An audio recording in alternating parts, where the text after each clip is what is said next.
시청자 여러분 안녕하십니까? 이데일리엔 성주원입니다. 방탄소년단이 소속사인 빅히트 엔터테인먼트의 상장과 함께 100억대 주식 부호에 오를 것으로 전망됩니다.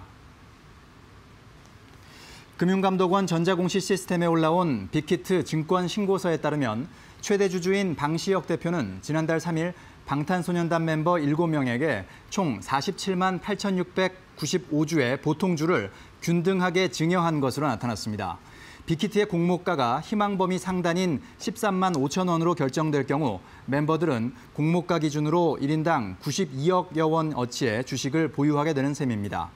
상장 첫날 시초가가 공모가의 2배로 결정되고 상한가까지 간다면 해당 주식의 평가액은 더욱 늘어나 1인당 보유 주식 가치는 240억여 원으로 뜁니다.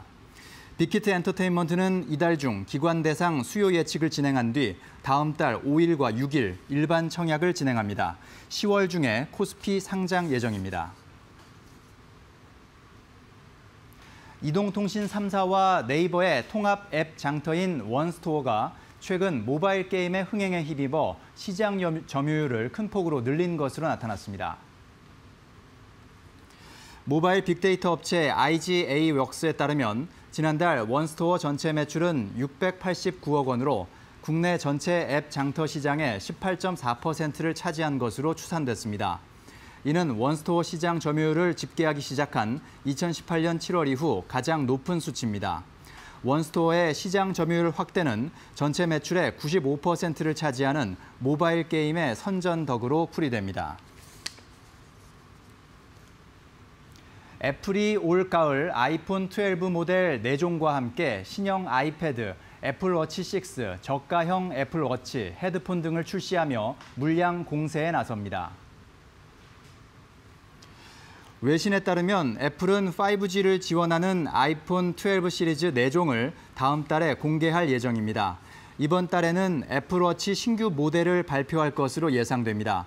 가격에 민감한 소비자를 겨냥해 저가형 애플워치를 처음으로 선보입니다. 그 밖에 애플 브랜드의 첫 헤드폰도 출시하는 것으로 전해졌습니다. 우리나라 외환 보유액이 한 달 사이 약 24억 달러 불었습니다. 외화자산 운용 수익이 발생한 데다 미 달러화 약세로 외화자산의 달러화 환산액이 늘어난 데 따른 겁니다. 한국은행은 8월 말 기준 외환 보유액이 4,189억 5천만 달러로 한 달 전보다 24억 2천만 달러 늘었다고 밝혔습니다. 이로써 외환 보유액은 지난 4월부터 8월까지 5달 연속 증가세를 유지했습니다. 우리나라의 외환 보유액 규모는 7월 말 기준으로 세계 9위 수준입니다. 코로나19 신규 확진자 수 속보 전해드리겠습니다. 중앙방역대책본부에 따르면 코로나19 신규 확진자 수가 195명이라고 발표가 됐습니다.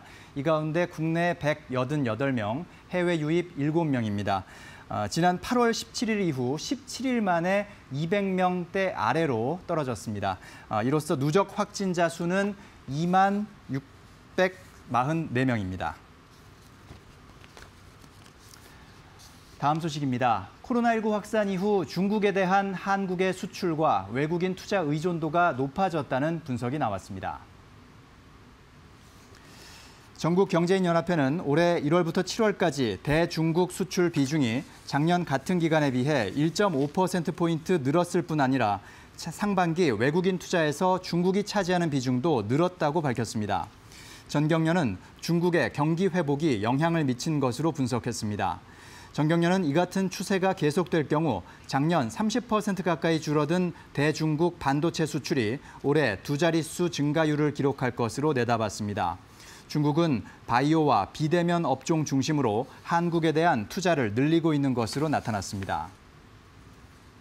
지난해 세계 원자력 발전 설비 용량은 줄었지만 발전량은 소폭 늘어난 것으로 나타났습니다. 세계 원자력협회 보고서에 따르면 작년 말 기준 전 세계 원자력 발전 설비 용량은 전년보다 5기가와트 감소한 392기가와트를 기록했습니다. 발전 용량의 감소에도 전 세계에서 원전으로 생산한 전력은 전년보다 95테라와트시 늘어 2657테라와트시로 추산됐습니다. 7년 연속 증가세를 이어갔습니다. 보고서는 한국의 원전 산업과 관련해 탈원전 정책에 따라 해외에서 사업 기회를 모색하고 있다고 분석했습니다. 지금까지 이데일리엔 성주원이었습니다. 이어서 간추린 소식 전해드립니다.